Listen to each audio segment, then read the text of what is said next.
Vale, tercero. ¿Cómo lo hace ahí gráficamente? En forma de Z de acero galvanizado. Sí, voy a intentar hacerles un dibujo.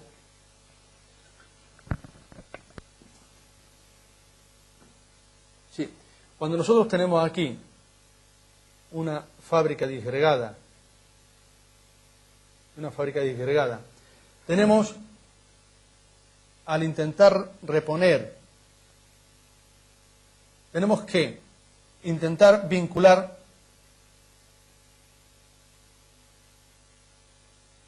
de esta forma elementos, si es posible, con rozas, o taladrar, cajear y meter aquí dentro una pieza así. Esa es la Z a la que nos referimos. Se trata de vincular a través de un cajeado, metiéndonos dentro de la sección, los vínculos. Pero claro, tiene que ser siempre contando con que es el material que envuelve el anclaje el que produce la adherencia con la fábrica vieja. Nunca el material metálico. Igual que las grapas. Yo no sé si fui suficientemente explícito en las grapas de antes, en los dibujos sí. Cuando veían ustedes que la grapa no tocaba la fábrica vieja. La grapa estaba dentro de unos ligantes, unos morteros, con adhesivos, que son los que van a proteger a la grapa de la corrosión y los que van a mantener la ligazón entre la grapa y la fábrica. ¿De acuerdo? Ahí jugamos siempre con la combinación del nivel de deterioro aumentando la superficie del ligante. Para eso también hay unas pequeñas recomendaciones de cálculo, si me permite por extender la pregunta. En principio, usted lo que tiene que garantizar al reforzar es que este elemento no pandee, porque la carga vertical usted se la va a trasladar al menos en un 75% a este más este. Claro, esa carga vertical, el elemento es capaz de soportarla si se evita el riesgo de pandeo. Si no se evita el riesgo de pandeo, no tenemos resistencia. Vale. Pero en ese sentido, tiene mucho que decir también el espesor. Tiene mucho que decir también el espesor que tenga el revestimiento cementicio, digamos. Claro, sí, sí. Sí. Pensemos... La cuantía, digamos, que haya entre la armadura vertical y la... Es decir, esta armadura, como ustedes comprenden, trabaja en proporción a tener un suficiente revestimiento. Y luego, la resistencia contra el pandeo por acción gravitatoria de este revestimiento, que es esbelto, se resuelve por vínculos, o bien entre las dos caras del mismo, que sería un pasante, o bien entre las dos caras del mismo, o bien, si solo hay una cara, que puede ocurrir, entre la cara y el soporte. ¿De acuerdo? Ahí tienen muy desarrollada esa técnica las patentes de anclajes químicos. Las patentes como Hilt y demás, que venden anclajes químicos de los que ellos garantizan, según el soporte, una cierta capacidad mecánica. Bueno, pues encuentren ustedes ahí, digamos, fuente de referencia, aparte de lo que podamos ofrecerles en la bibliografía, para dimensionar la relación que existe entre la fragilidad mecánica del soporte y las dimensiones y características de la inyección mecánica necesaria. ¿De acuerdo? Bien. Vaya, hombre. Ahí, ya está. En otro caso, cuando tenemos fábricas en soluciones históricas, podemos tener problemas de disgregación cuando tenemos fábricas heterogéneas en edificios construidos con tierra y con piedra, y a lo mejor la solución se recupera sencillamente con pasantes. ¿Por qué? Pues porque hemos conseguido mejorar la resistencia de las partes resistentes precisamente al pandeo por el vínculo con el pasante, algo parecido a lo que les planteaba yo aquí con las dos reconstrucciones que hacíamos. Hay unas recomendaciones sobre el proceso concreto, con recomendaciones de diámetro y del mortero, las características del plastificante, algunos comentarios sobre ventajas e inconvenientes. El proceso, en general, como ven ustedes, pues pasa por mejorar el comportamiento mecánico de las fábricas, y las recomendaciones sobre los elementos a utilizar y las condiciones concretas de aplicación. Ahí no se preocupe usted, que vamos a atender aquella pregunta, ¿eh? Bien, vamos a avanzar un poco sobre algunas reflexiones respecto a las pinturas y a las mejoras de los revestimientos verticales. Ya les avancé antes, cuando actuábamos les hablaba en términos generales de la actuación en los revestimientos que estaban fisurados por retracción, de la necesidad de comprobar por un ensayo de resistencia a la tracción si teníamos la posibilidad de simplemente aplicar un revestimiento, una protección superficial una vez limpio el soporte, o si teníamos que efectivamente, como en este caso, retirar todo el revestimiento y reponer el revestimiento nuevo. Pasando ya de las actuaciones sobre los soportes, vienen aquí algunas imágenes sobre actuaciones. No me quiero detener mucho en ellas porque son de aplicación solo para edificios de una determinada historia y características muy concretas que además no son precisamente frecuentes en esta ciudad, ¿no? En la ciudad de Mar del Plata. Y se tienen que ver pues con actuaciones de reposición de todo el espesor de la fábrica a través de, por ejemplo, como es este caso, a través de reponer, aquí se ha producido un fallo en el cimiento y vamos a buscar soluciones de reposición de todo el espesor de la fábrica, ¿vale? Esta situación sí me interesa más porque esta sí es más compatible con la realidad que ustedes tienen en la ciudad. Estamos hablando aquí de una fábrica de ladrillo en la que hemos pasado por delante de algunos elementos, en este caso de hormigón, donde el ladrillo no pasa completo, sino que pasa con menos espesor, ¿lo ven, no? Y hemos tenido problemas pues de rotura y de disgregación. Normalmente esos problemas pueden tener causas distintas, pero en este caso, por ejemplo, el fallo que se produce aquí, fíjense ustedes, es por un mal comportamiento del material respecto a la entrada de agua. Y son los comportamientos de dilatación higrotérmica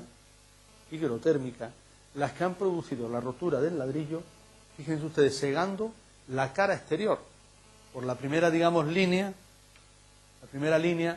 de huecos. ¿Ven ustedes? Ha sido el efecto de una rotura porque el ladrillo ahí, perdidas sus características superficiales, digamos, de una determinada acción repulsiva del agua, se convierte en un material poroso, se empapa de agua, tiene un efecto de dilatación por empapado de agua que no le permite ser compatible con la parte interior del ladrillo que está seca. Entonces esa no compatibilidad hace que se produzca la rotura. ¿Hay algo que les sorprenda a ustedes de lo que están viendo aquí?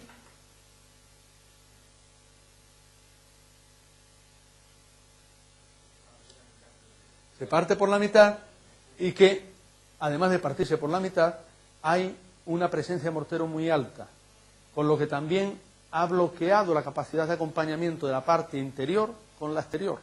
Entonces el mortero ha actuado haciendo que la parte interior del ladrillo no pueda acompañar en absoluto a la exterior.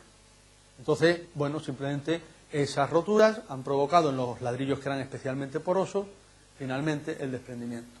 Claro, ese efecto se puede ver aumentado cuando hay una relación con un elemento de hormigón, pero como ven ustedes, se ha extendido a otras partes. Esos ladrillos que son perforados, ¿no? Perforados, sí, sí. ¿Eso no puede haber ayudado al haber tanta diferencia de masa entre las caras y...? No voy a ser locutor nunca. No, preguntaba si los ladrillos tenían perforaciones, sí. Porque a mí me parece que eso sucede porque, hay una diferencia de masa grande entre la cara posterior y la anterior, y la unión, los elementos de unión son muy finos. Entonces, cuando usted se produce lo que usted dice, es mucho más fácil. Con el ladrillo es macizo, por lo general no pasa eso. No. Se cae entero, se pierde entero, sí. Claro. Con un ladrillo macizo, sí, estoy de acuerdo con usted completamente. Con un ladrillo macizo nunca habríamos tenido este problema. Primero porque la atracción de agua se hubiera difundido hacia el interior del ladrillo y por tanto habría habido una dilatación por hinchazón, que es el nombre que nosotros damos, una hinchazón general en mayor medida en superficie y en menor medida dentro. Y de la misma manera se habría producido el desecado. Entonces se habría evitado eso. De todas maneras, pues, les digo, ¿por qué tenemos esta situación? Porque son comportamientos puntuales. Los materiales, aunque tengan fabricación industrial, como ustedes saben perfectamente, no son 100% homogéneos. Y esa diferencia de comportamiento produce, sorprendentemente, efectos muy distintos y edades de envejecimiento muy distintas en una fábrica. Quería volver para atrás porque miren ustedes esta fisura. ¿La ven? ¿La ven? Aquí, ¿la ven? ¿La van siguiendo? Bien. ¿Por qué se produce esta fisura? El dintel ha flectado. Al flectar el dintel se produce ese arquito de descarga que les presenté en un dibujo al comienzo. Y bueno, en este caso es muy facilito, se ha producido el arco de descarga solo porque ha flectado el dintel. El efecto de que el dintel ha flectado no solo se podría comprobar apreciando seguramente la flecha del dintel, sino por el daño que produce en el apoyo. Porque claro, la flecha del dintel obliga a la rotura necesariamente de los bordes de apoyo. En esta situación, una vez que consigamos reforzar el dintel y recomponer su resistencia a flexión, como ustedes comprenderán, lo menos traumático es buscar una fórmula de sellado de la junta. Es lo menos traumático. Cualquier otra solución va a tener un impacto mucho más alto. Entonces, bueno, fíjense ustedes, es una rotura que puede tener medio milímetro en alguna zona y en alguna otra un poquito más. Ahí cuando se actúa, ¿cómo se actúa? Cualquier cosa que hagamos tiene un efecto estético mucho más alto. ¿De acuerdo? Bien. Bueno, quiero un poco aligerar porque había una pregunta muy concreta. Respecto a otras situaciones, teníamos acciones de recuperación de la verticalidad. Esto vuelve a ser un daño que no se produce en los edificios que ustedes tienen en la ciudad de Mar del Plata, porque no tienen edificios de varias plantas de fábricas resistentes en general. Todos son porticados de hormigón o de acero. Por tanto, me permiten que pase un poco por alto. Sí, les quiero llamar la atención sobre esta lesión, que esta sí la tienen ustedes, o la pueden tener en la ciudad de Mar del Plata, que son los defectos en el apoyo de las hojas exteriores de los cerramientos convencionales. Y no lo tienen ustedes tanto en los edificios construidos como en los que acaban de construir. En los edificios del boom inmobiliario de Mar del Plata de los últimos 6 o 8 años, ustedes tienen esto seguro y tendrán que actuar sobre ello más tarde o más temprano. Entonces, bueno, si llega el momento de actuar y tienen ustedes la posibilidad de, no olviden la opción de desmontar el revestimiento de los cantos de los forjados y recuperar sección resistente en el forjado a través de la incorporación de elementos metálicos con fijaciones de tipo químico o mecánico, según tengan ustedes resistencia suficiente en los forjados. ¿De acuerdo? Igual que tampoco tengan dudas de, no es el caso, pero de romper la continuidad de la fábrica de ladrillo para tener ahí un revestimiento.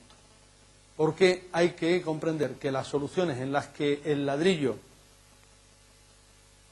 un revestimiento de ladrillo como el que hemos visto antes, ¿no?, tapa el canto del forjado, son soluciones poco estables. Son mucho más estables las soluciones en las que el canto del forjado van resueltos con un revestimiento de mortero.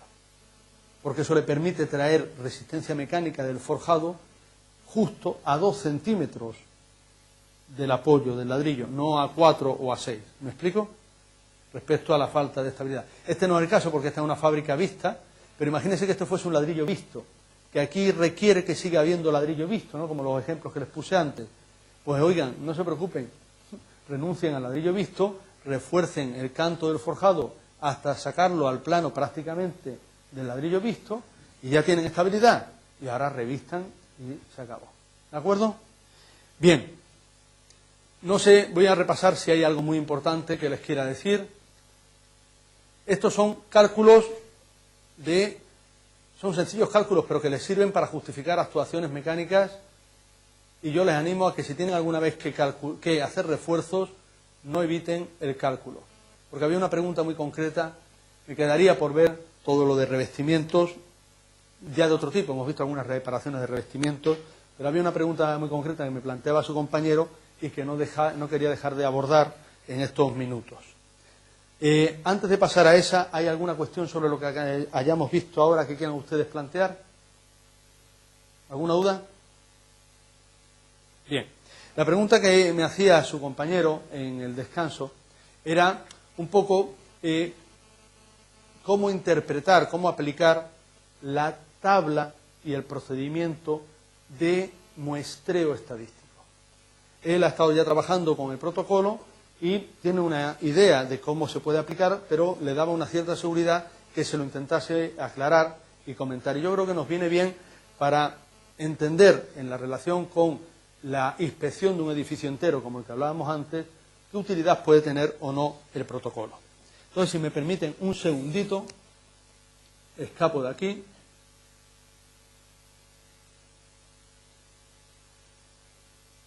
Cierro aquí.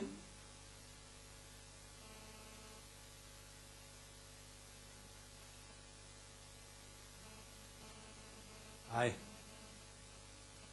Vale, quitamos esto.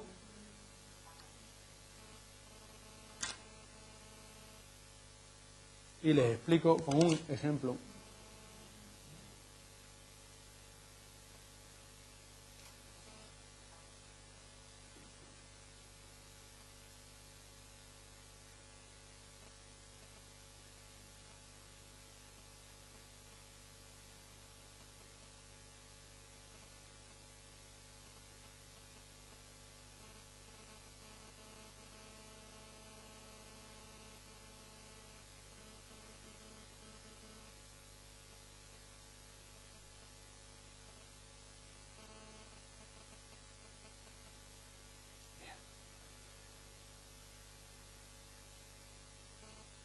Ha salido y todo el cartelito. Esto va de lujo, ¿eh? Es increíble.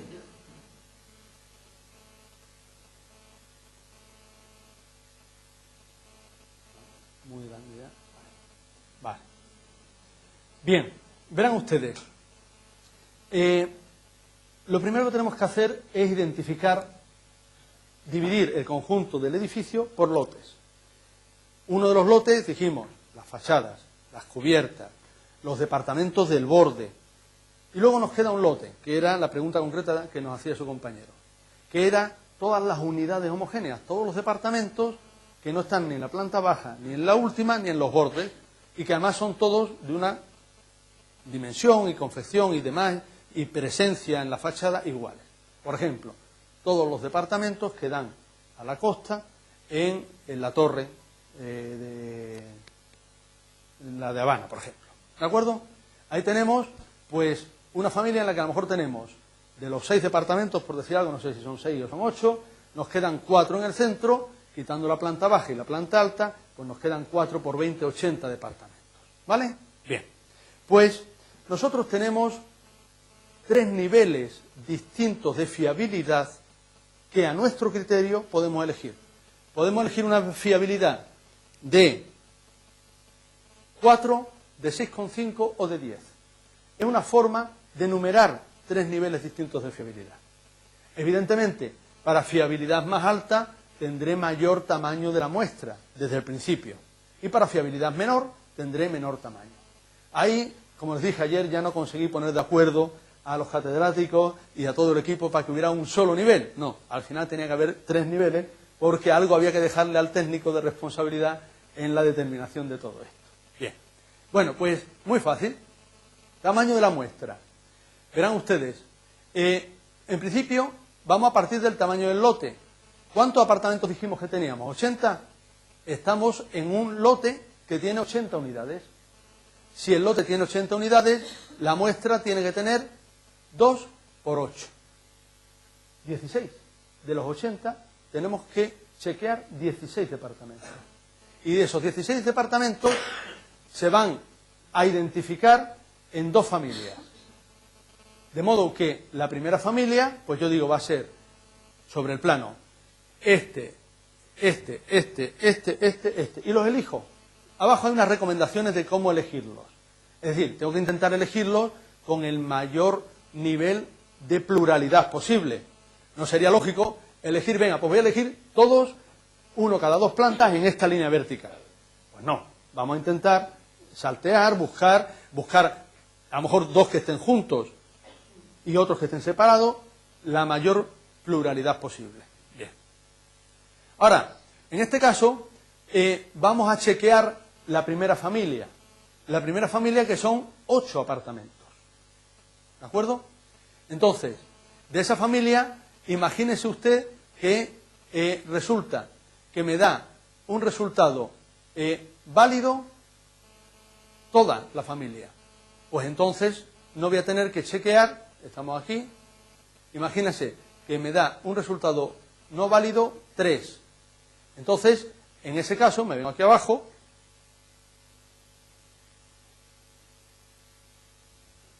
y aquí tengo la forma de interpretar.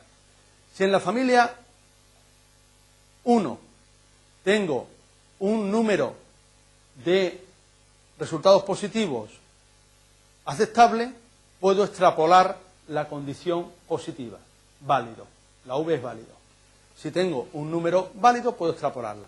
Si no lo tengo, sino que al contrario, tengo un número de fracasos suficientemente alto, entonces ya no busques más.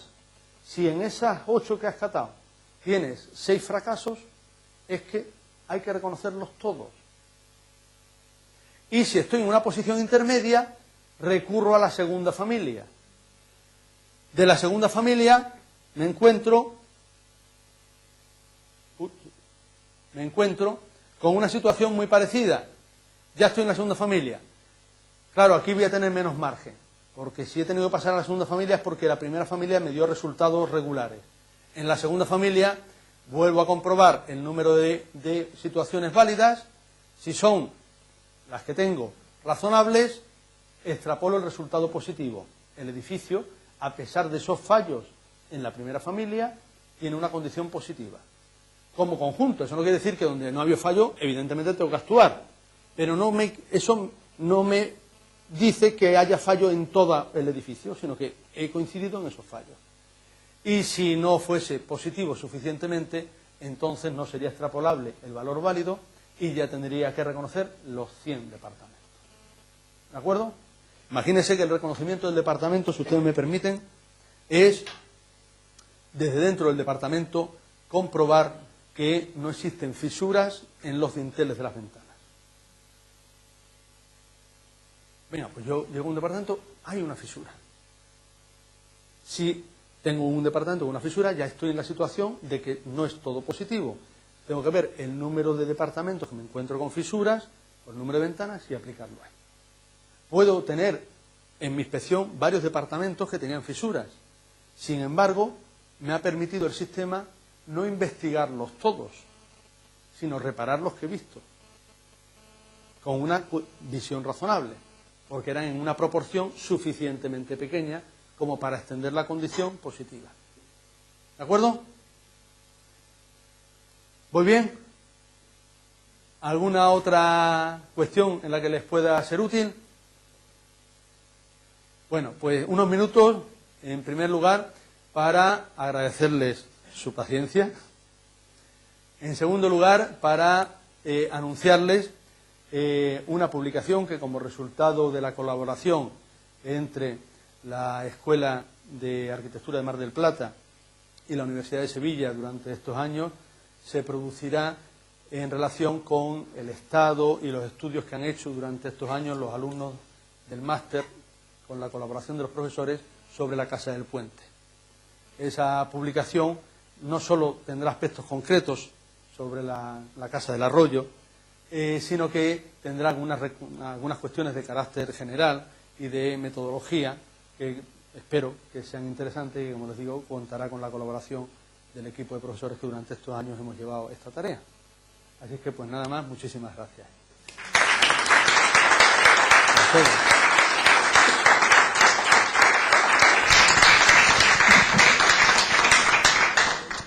Queremos agradecer al arquitecto Enrique Soler por sus charlas, también a los anteriores disertantes, el arquitecto Leilis Fernández, la arquitecta Teresita Falabella y la arquitecta Sabina Cis.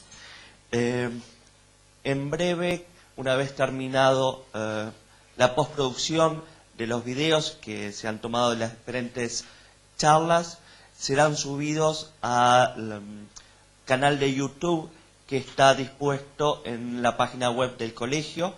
Una vez que estén subidos, lo avisaremos mediante una gacetilla. Entonces, queremos agradecerle también la presencia de todos ustedes y la amplia convocatoria que hemos tenido, tanto en las demás delegaciones como en las demás sedes, ya que esto se ha transmitido a toda la provincia. Muchas gracias por apoyar esta primera experiencia, esta experiencia piloto que ha sido desde Mar del Plata, desde nuestra sede, transmitir al resto de la provincia. Gracias. Muy bien.